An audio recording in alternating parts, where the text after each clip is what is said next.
मित्रों, चैनल पे आप सभी लोगों का बहुत बहुत स्वागत है। और हम लोग आज एक बहुत ही इम्पोर्टेंट टॉपिक को डिस्कस करेंगे, टाइप्स ऑफ इरोजन। मतलब कि अपरदन के प्रकार। हालांकि टॉपिक तो सिंपल है, हम लोग लैटरल इरोजन और वर्टिकल इरोजन को तो अच्छे से जानते हैं, थ्योरीज हम लोगों ने पढ़ी हुई हैं और लैंड फॉर्म्स पढ़े हुए हैं, तो उस वजह से इसकी तो हम लोग को अच्छे से आइडिया है। लेकिन दो टर्म्स और हैं, हेडवर्ड इरोजन और माउथवर्ड इरोजन, जो कि हम लोगों को अक्सर कंफ्यूज करते हैं। इसका रीजन सबसे बड़ा ये जो मुझे समझ में आता है, क्योंकि मुझे भी ये दोनों टर्म्स पहले समझ में नहीं आते थे, क्योंकि इन दोनों में तो हम लोग इमेजिन कर लेते हैं, हमारे पास फिगर्स हैं इसके, कि V shaped valley vertical erosion में बनती है जब नदी अपनी घाटी को गहरा करती है, और मियांडर्स बनते हैं, ऑक्सबो लेक्स का फॉर्मेशन होता है जब रिवर अपनी घाटी को चौड़ा करती है, स्पेशली सेकेंड स्टेज में। और ये वाला प्रोसेस होता है फर्स्ट स्टेज में। ठीक, ये हम लोग डेविस की थ्योरी, पेंग की थ्योरी, ये सब हम लोग पढ़े हुए हैं। तो ये दोनों का प्रोसेस बनने का बहुत ही सिंपल है, अभी हम लोग देख लेंगे इसको फिर से। लेकिन जो हेडवर्ड इरोजन, शीर्ष अपरदन, मतलब नदी अपने पीछे कैसे कटाव कर सकती है, मतलब जहां से निकल रही है उसको कटाव तो आगे करना चाहिए, तो ये पीछे शीर्ष अपरदन कैसे होता है। और माउथवर्ड इरोजन, ये जो दो टर्म्स हैं, शीर्ष अपरदन और मुखवर्ती अपरदन, मतलब कि हेडवर्ड इरोजन एंड माउथवर्ड इरोजन, ये दो थोड़े से कंफ्यूजिंग हैं। तो हम लोग आज के इस लेक्चर में इन सभी टर्म्स को अच्छे से समझ लेंगे, कॉन्सेप्ट क्लियर करेंगे, और एक और चीज जानेंगे। हेडवर्ड इरोजन से ही जुड़ा हुआ कॉन्सेप्ट है रिसेशन ऑफ वाटरफॉल्स, मतलब जलप्रपातों का पीछे हटना। और इसका एग्जाम्पल हम बहुत अच्छा देखेंगे नियाग्रा फॉल्स का, जो कि हम लोग जानते हैं कनाडा एंड यूएसए, वहाँ बॉर्डर पे वो पड़ता है। कुछ हिस्सा उसका कनाडा में भी है, कुछ हिस्सा यूएसए में भी है।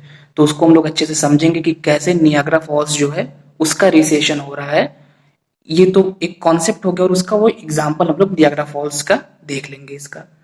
तो चलिए, सबसे पहले तो हम लोग अपने मेन टॉपिक पे आते हैं, टाइप्स ऑफ इरोजन।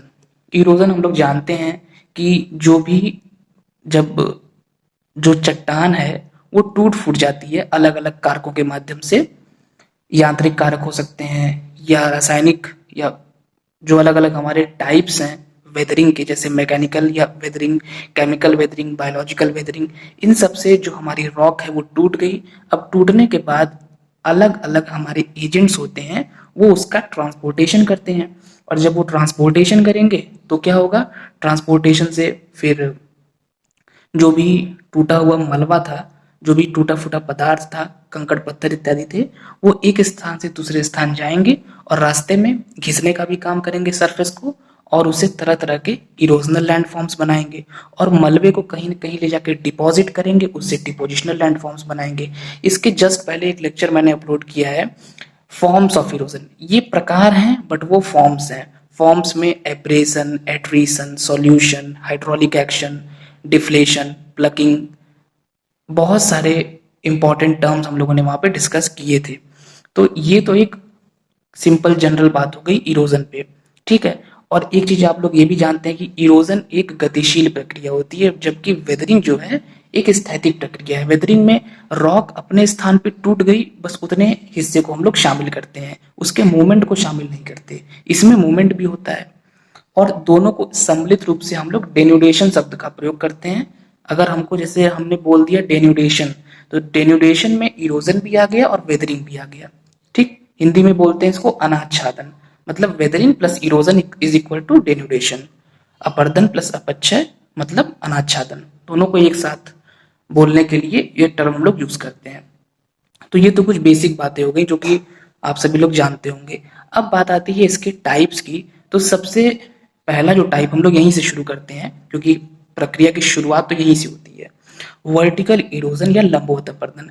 हम सभी लोग जानते हैं कि रिवर जब अपनी स्टार्टिंग की फर्स्ट स्टेज में होती है तो रिवर में वेलोसिटी होती है, रिवर अपनी घाटी को गहरा करती है, और वी आकार की, जो अंग्रेजी का वी अक्षर होता है, उस शेप में अपनी वैली का फॉर्मेशन करती है। और वी शेप्ड वैली के ही दो टाइप्स होते हैं, दो रूप होते हैं। हालांकि दोनों में बहुत जगह डिफरेंसेस बताए भी जाते हैं, बहुत जगह डिफरेंसेस ऐसा बताया जाता है कि बहुत डिफरेंस नहीं भी होता, जैसे गॉर्ज और कैनियंस। कहीं कहीं तो सिमिलर रूप में भी इनका यूज हम लोग कर लेते हैं इन वर्ड्स का। तो ये गॉर्ज और कैनियंस, जैसे कहीं पे अगर मान लीजिए गॉर्ज और कैनियन लिखा हुआ है तो ये वी शेप्ड वैली के ही टाइप्स हैं। वी मेनली ये वी शेप्ड वैली ही है। तो ये वी शेप्ड वैली कब बनती है? मेनली वर्टिकल इरोजन के टाइम पे, जब रिवर अपनी घाटी को डीप कर रही है, गहरा कर रही है, चौड़ा नहीं कर रही है।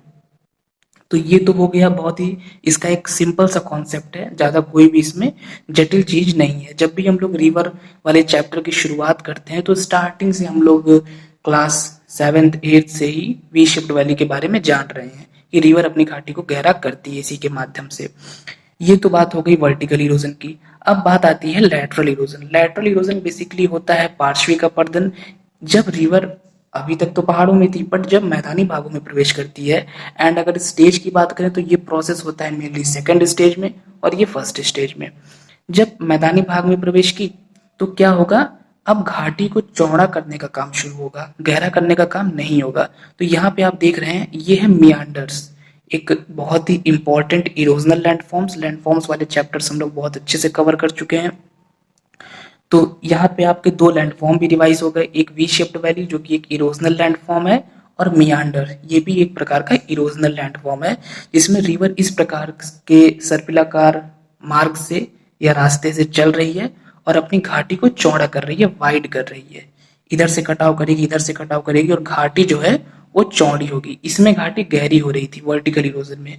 तो कहीं पूछा जाए अगर कि घाटी को अगर डीप करना है, गहरा करना है, तो ये कौन से लैंडफॉर्म से हम इसको समझ सकते हैं, किस प्रकार के इरोजन से होता है? तो वर्टिकल इरोजन से होता है, और लैटरल में घाटी चौड़ी हो रही है।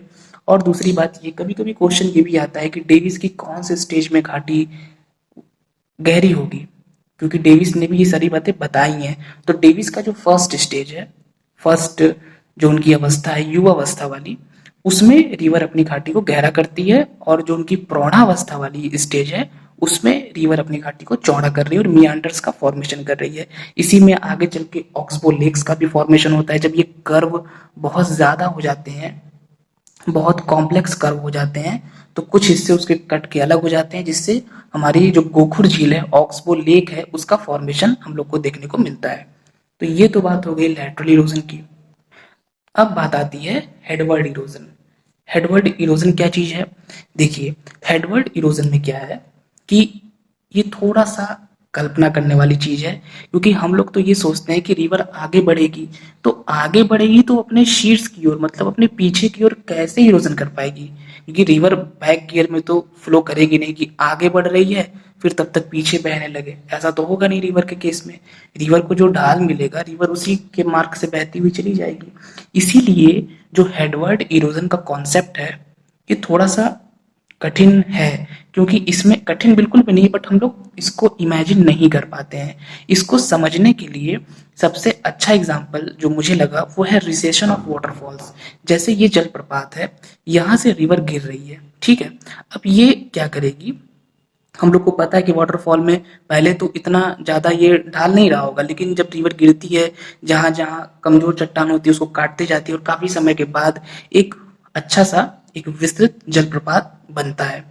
लेकिन इस वाले पॉइंट पे ध्यान दीजिए, जहां पे ये पॉइंट्स बने हुए हैं, ये इस स्थान से जहां से रिवर गिर रही है, बिल्कुल जहां से जल इसका नीचे की ओर गिरना शुरू हो रहा है, जब रिवर यहाँ गिरेगी तो ये स्थान भी कटेगा। ठीक, ये मैंने 3 लाइंस बनाई हैं, ये कटेगा, फिर थोड़ी देर बाद ये कटेगा, फिर थोड़ी देर बाद ये कटेगा, ये स्थान भी कटते हैं। और इससे क्या होगा, जैसे पहले क्या था, हो सकता है पहले झरना यहाँ से शुरू होता रहा हो, कटते कटते झरना, ये जलप्रपात कहें तो यहाँ तक आ गया।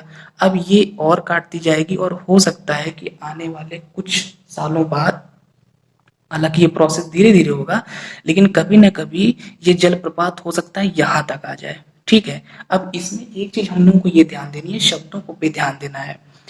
जलप्रपात का पीछे हटना, मतलब कि जलप्रपात जो है, जलप्रपात तो स्थिर है, ऐसा नहीं कि जलप्रपात दौड़ रहा है या चल रहा है, वो पीछे हट रहा है। पीछे वो पीछे हमको हटता हुआ प्रतीत हो रहा है, क्योंकि उसका इरोजन होता जा रहा है। जलप्रपात का पीछे हटना मतलब कि उसका इरोजन होता जा रहा है, और हमें ऐसा प्रतीत हो रहा है कि वो पीछे हट रहा है। तो यहाँ पे शब्दों को भी थोड़ा ध्यान से समझना है और इस बात पर भी ध्यान देना है कि ऐसा नहीं है कि रिवर अपने पीछे इरोजन करने लगेगी, बैक फ्लो करेगी। रिवर पीछे तो बहेगी नहीं, क्योंकि जो उसको ढाल मिला है रिवर तो उसी ढाल से चलेगी।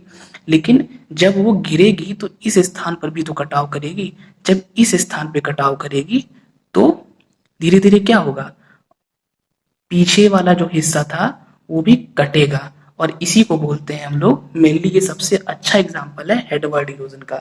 मतलब रिवर आगे तो इरोजन कर ही रही है, यहाँ करेगी आगे, जब इसका फ्लो होगा तो आगे करती जाएगी, लेकिन जो उसके पीछे वाले हिस्से थे वहां वो भी इरोजन से बचे नहीं रहेंगे। पीछे वाले हिस्से पर भी वो अपना इरोजन का प्रभाव रिवर दिखाएगी। इसीलिए इसमें हम लोग कल्पना नहीं कर पाते कि रिवर शीर्ष अपर्दन कैसे कर सकती है जब रिवर का फ्लो आगे हो रहा है। तो यहाँ पे बस कल्पना हम लोग को यही करनी है कि फ्लो तो आगे ही होगा, फ्लो पीछे नहीं जाएगा रिवर का, लेकिन फ्लो करने के दौरान जो पीछे वाले उसके हिस्से होंगे वो भी जब उसके संपर्क में आएंगे तो वो कटेंगे। ठीक है, जैसे यहाँ पे रिवर का ये वाटर जब यहाँ से गिरा तो ये हिस्सा कटा, ये हिस्सा कटा, ऐसे करते करते ये वाटरफॉल जो है, जो पहले वाटरफॉल हो सकता है यहाँ से शुरू होता रहा हो, ये वाटरफॉल धीरे धीरे पीछे होता जाएगा और कुछ दिनों बाद हो सकता है कि हम लोगों को ये देखने को मिले कि ये वाटरफॉल यहाँ से गिर रहा है। ठीक, तो ये हो गया हम लोग का शीर्ष अपर्दन। अभी हम लोग आगे नियाग्रा फॉल्स का बहुत अच्छा व्यू भी देखेंगे, लेकिन फिर भी मैं यहाँ पे एग्जाम्पल के लिए बता दे रहा हूँ कि जो नियाग्रा फॉल्स है वो लगभग 1 मीटर की दर से पीछे हो रहा है हर वर्ष, मतलब पर ईयर 1 मीटर। कहीं कहीं और भी ज्यादा डीप दिया हुआ है 1.2 टू 1.4, बट बहुत सारी बुक में 1 मीटर भी देखने को मिलेगा आपको। और ये अब तक काफी ज्यादा, लगभग 10 से 12 किलोमीटर तक पीछे ये हट चुका है।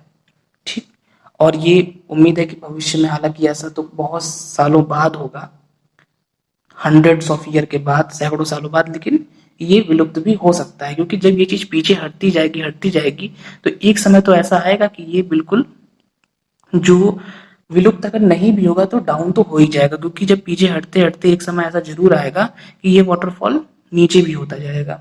ठीक, तो ऐसी चीजें भी हम लोग को देखने को मिलती हैं कि जो वाटरफॉल्स हैं वो पीछे हटते हैं और वाटरफॉल्स जो हैं वो नीचे भी होते हैं। दोनों के अपने अलग अलग केसेस होते हैं। तो ये बात हो गई एडवर्ड इरोजन की। अब हम लोग नियाग्रा फॉल्स की स्टडी करने से पहले एक बार माउथ वर्ड इरोजन जो टर्म है इसको भी देख लें। देखिए ये सबसे सिंपल है, मेन तो ये दो हो गए। ठीक है, अब इन दोनों के अलावा ये जो हम लोगों का माउथ वर्ड इरोजन है, हेडवर्ड भी हो गया, सिंपल है। माउथ वर्ड में क्या होता है, मुखवर्तीय अपर्दन। जैसे जब रिवर जैसे मैंने इसमें देखिए यहाँ पे लिखा है, पहले उसको बता दें फिर आगे बात हो। ओरिजिन टू माउथ, मतलब कि रिवर का जब उद्गम हुआ, ओरिजिन जहां से हुई वहां से लेके उसके मुहाने तक, मतलब किसी ग्लेशियर से रिवर निकली और किसी सागर में जाके मिली, ये पूरा जो प्रोसेस है उसके दौरान जो भी रिवर इरोजन का वर्क करती है वो सब का सब माउथ वर्ड इरोजन के अंतर्गत आता है। ठीक, मतलब कि ये एक बड़ा टर्म है, बड़ी शब्दावली है। मतलब कहीं ना कहीं अगर हम ध्यान से सोचें तो जो लैटरल इरोजन है, जो वर्टिकल इरोजन है और जो हेडवर्ड इरोजन है, ये कहीं ना कहीं सब के सब माउथ वर्ड के ही पार्ट हैं, अलग नहीं है। क्योंकि माउथ वर्ड में क्या बताया गया, माउथ वर्ड में ये बोला गया कि रिवर के ओरिजिन से लेके माउथ तक का पूरा प्रोसेस, मतलब माउथ वर्ड मतलब मुखवर्ती, अपने मुहाने की तरफ जो रिवर इरोजन करे। ठीक है, अब मुहा ये वाला तो मान लीजिए अपोजिट है, इसको हम थोड़े समय के लिए इससे हटा भी सकते हैं माउथ वर्ड वाले से, लेकिन ये दो लैटरल और वर्टिकल, ये दो तो कहीं ना कहीं माउथ वर्ड के ही पार्ट हैं। क्यों, क्योंकि माउथ वर्ड इरोजन में मेनली हम लोग ये बात करते हैं कि ये रिवर के मुहाने से लेके उद्गम तक का पूरा इरोजन प्रोसेस, और ये हेडवर्ड में इरोजन प्रोसेस पीछे हो रहा था, इसमें आगे की ओर होता है। तो एक चीज यहाँ थोड़ी सी कल्पना करने वाली है कि जैसे रिवर जब वी शेप्ड वैली बनाती है तो ऐसा तो है नहीं कि रिवर एक ही जगह स्टेबल रहेगी और वी आकार की घाटी बनाएगी। रिवर वी आकार की घाटी बनाती है और आगे भी बढ़ती जाती है, मतलब उसकी घाटी आगे बढ़ती जाती है। ऐसा नहीं कि सिर्फ कुछ एरिया में ही वी शेप्ड वैली रहेगी, रिवर तो आगे बढ़ती जाती है और घाटी बनाती हुई जाती है।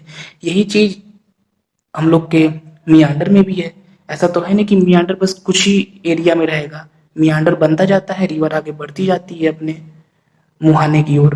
तो मुखवर्ती अपर्दन जो माउथ वर्ड इरोजन है, ये मेनली वह इरोजन वाला प्रोसेस है जो रिवर अपने जब मुहाने के तरफ जब जाती है, जब आगे बढ़ती है, उस दौरान जो भी इरोजन का प्रोसेस करती है, उस सब का सब प्रोसेस किस में आ जाएगा, माउथवर्ड इरोजन में आ जाएगा। मतलब कहीं ना कहीं वर्टिकल एंड लैटरल इरोजन भी इसी का पार्ट हम लोग मान सकते हैं। और एक जनरल वे में कहें तो ओरिजिन या उद्गम स्थल से माउथ मुहाने की ओर होने वाला जो भी हमारा अपर्दन है, उसके लिए हम लोग इस टर्म का यूज करते हैं। तो ये हो गए हम लोग के 4 प्रमुख types: lateral erosion, vertical erosion, head word erosion और माउथ वर्ड इरोजन। घाटी का चौड़ा होना, घाटी का गहरा होना, और ये जो रिवर फ्लो कर रही है, जिस मार्ग से जा रही है, अपने पीछे के हिस्से को काटना, ये शीर्ष अपर्दन।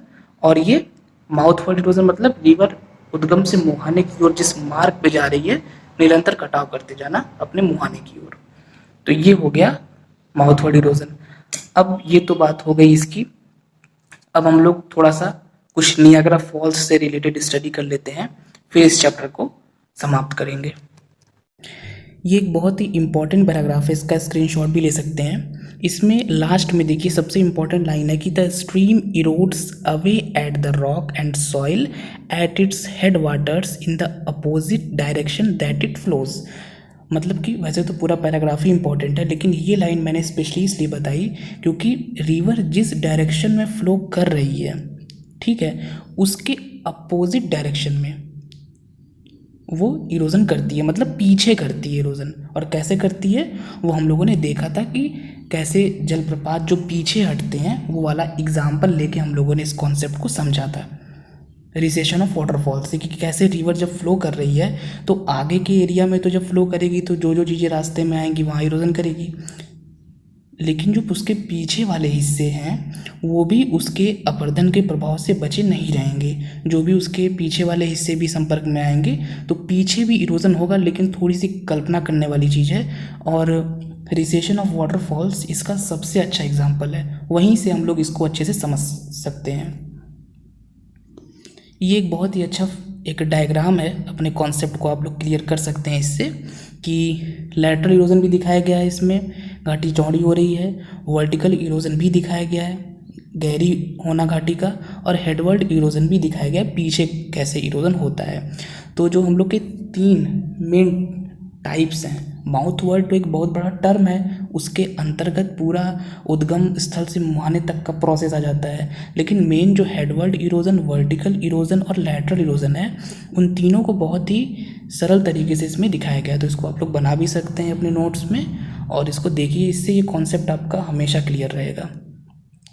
अब बात आती है नियाग्रा फॉल्स की। देखिए नियाग्रा फॉल्स की लोकेशन यहाँ पे दिखाया गया है रेड स्टार से। 2 लेक्स हैं, आप लोग को पता होगा, आप लोगों ने पढ़ा होगा कभी न कभी, कि lake eerie and Ontario, superior, Michigan, Huron, eerie and Ontario. तो ईरी और ओंटारियो दोनों का जो एक तरीके से कह सकते हैं कि बॉर्डर है, वहीं पे इसकी लोकेशन है नियाग्रा फॉल्स की। और दोनों देशों में इसका हिस्सा है, मतलब जो कनाडा है, कनाडा में भी ये इसका कुछ पार्ट आता है, और कुछ पार्ट इसका यूएसए में भी हम लोग को देखने को मिलता है। तो इसका स्क्रीनशॉट ले लीजिएगा, और अपनी एटलस में भी इसकी लोकेशन आप लोग अच्छे से देख लीजिएगा। और बहुत ही फेमस फॉल है, लोकेशंस इसकी काफ़ी इंपॉर्टेंट हैं। देखिए अब बहुत एक important paragraph, Niagara Falls is a group of 3 waterfalls, 3 waterfall का ये ग्रुप है। At the southern and Niagara gorge spanning the border between the province of Ontario in Canada, Ontario state, and the state of New York in the United States. The largest of the 3 is Horseshoe Falls, एक fall horseshoe false है, इसके बाद एक American fall है, और एक bridle valley false है। ठीक, ये 3 फॉल को बना के मतलब कह सकते हैं इसको ऐसे कि 3 फॉल्स को मिला करके ये एक पूरा नियाग्रा फॉल्स बनता है। मतलब नियाग्रा फॉल्स एक कोई सिंगल फॉल नहीं है, 3 जलप्रपातों का, 3 वाटरफॉल्स का एक सम्मिलित रूप है। ठीक, तो स्क्रीनशॉट इसका ले लीजिएगा आप लोग। अब ये कुछ सुंदर तस्वीरें नियाग्रा फॉल्स की और उसके आसपास के क्षेत्रों की। और अभी हम लोग आगे कॉन्सेप्ट को समझेंगे भी। स्टार्टिंग में भी हम लोगों ने देखा कि कैसे जो वाटरफॉल्स का रिसेशन होता है वो कैसे हम लोग को नियाग्रा फॉल्स में देखने को मिल रहा है। ये नाइट व्यू, इसका लाइट एंड साउंड शो भी यहाँ पे होता है। यूट्यूब पे आपको आसानी से इसके वीडियोस देखने को मिल जाएंगे। और अब हम लोग आते हैं अपने मेन कॉन्सेप्ट पे। देखिए, पहली जो लाइन है 1678 की, फिर 1764, 1819, फिर 1842, लास्ट ऑब्जर्व्ड फॉल्स रिसेशन 2009 से 18 में यहाँ तक पहुँच चुका है। मतलब 1678 में यहाँ पे फॉल था जहाँ ग्रीन लाइन है, और अब वाटरफॉल यहाँ आ चुका है। तो ये होता है रिसेशन ऑफ वाटरफॉल, ठीक है। इसी को बोलते हैं कि कैसे ये लगभग इतने सालों में 1678 से लेके अभी 2018 के आसपास ये कितना पीछे आ चुका है, और इसके पीछे का जो कॉन्सेप्ट है वो यहाँ पे समझाया गया है। देखिए, पहली वाली तस्वीर में देखिए जल नीचे की ओर गिर रहा है, दूसरी में भी वही प्रोसेस हो रहा है, लेकिन तीसरे में अब जल जो गिर रहा था वो अपने गिरने के दौरान जहाँ से गिर रहा है उस हिस्से को भी वो काटेगा। यही चीज़ तीसरे वाली तस्वीर में दिखाई गई है। और चौथे वाले में आप देखिए, काटते काटते वो आगे तो गिर भी रहा है, पीछे वाले हिस्से को भी काटता जा रहा है, ठीक। यही चीज़ हम लोग जब अभी हेडवर्ड इरोजन में पढ़ रहे थे, रिसेशन ऑफ वाटरफॉल वाला कॉन्सेप्ट, तो वहाँ पर भी हम लोगों ने यही चीज़ देखी थी कि रिवर जहाँ से उतर रही है, जिस पॉइंट से उतर रही है उस पॉइंट पे कटाव करती है, और उससे क्या होता है, रिवर का जो पीछे का मार्ग होता है, पीछे का जो हिस्सा होता है वो भी कटता हुआ चला जाता है। इसी को हम लोग बोलते हैं रिसेशन ऑफ वाटरफॉल, जिसका कि सबसे बेस्ट एग्जांपल हम लोगों ने अभी देखा नियाग्रा फॉल्स का, जो कि 1670s में कितना आगे था और अब अभी के समय 2018 में बहुत ज़्यादा वो पीछे आ चुका है। और उम्मीद है कि आगे सैकड़ों साल बाद पता नहीं क्या स्थिति हो, बहुत ज़्यादा पीछे हो सकता है, विलुप्त भी हो सकता है, कुछ भी नहीं कहा जा सकता, लेकिन प्रभावित तो होगा, इतना तो तय है। क्योंकि अभी भी लगभग 1 से 1.5 मीटर प्रति वर्ष की दर से वो पीछे हट रहा है। तो ये रहा दोस्तों टाइप्स ऑफ इरोजन का ये अध्याय, यहीं पे हम लोग का समाप्त होता है। हम लोगों ने नियाग्रा फॉल्स की जो रिसेशन की प्रक्रिया है उसको थोड़ा सा समझने का प्रयास किया, और मेनली इसका रीज़न यही है कि यहाँ पे जो वाटर की स्पीड है, जो पावर है वो बहुत ज़्यादा है, और जब इतना तेज़ गति से जल गिरेगा तो निश्चित रूप से जिस पॉइंट से गिर रहा है उसको काटेगा और रिसेशन का प्रोसेस होगा। तो फिलहाल इस अध्याय में इतना ही। यहाँ पे आप देख सकते हैं बहुत ही ब्यूटीफुल व्यू है ये नियाग्रा फॉल्स का, और कनाडा में जो टूरिज़्म है उसको डेवलप करने में इस फॉल का बहुत बड़ा कंट्रीब्यूशन है। बहुत सारे लोग इस स्थान को देखने ज़रूर जाते हैं, स्पेशली कनाडा। तो फिलहाल इस अध्याय में इतना ही करते हैं, आगे फिर मिलेंगे हम लोग। Thank you friends.